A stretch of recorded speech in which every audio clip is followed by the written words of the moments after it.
Once upon a time, there was a sweet little girl adored by everyone, especially her grandmother. She was always called Little Red Riding Hood because of the red velvet cap her grandmother once gave her. One day, her mother gave her a piece of cake and a bottle of wine to take to her ailing grandmother.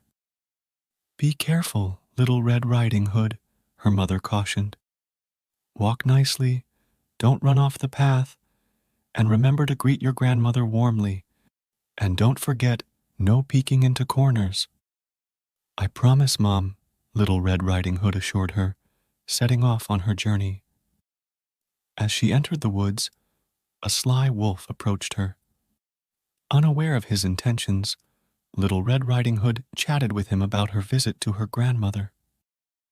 The wolf, however, had darker plans in mind. While Little Red Riding Hood got distracted picking flowers, the cunning wolf made his way to the grandmother's house. He devoured the old woman, dressed in her clothes, and lay in wait for Little Red Riding Hood. Upon reaching her grandmother's cottage, Little Red Riding Hood sensed something amiss.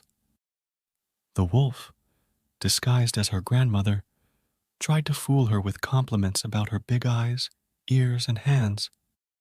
When he revealed his terrible big mouth, he pounced and swallowed her whole.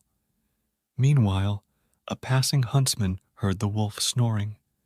Suspicious, he entered the house and, instead of shooting the wolf, cut him open.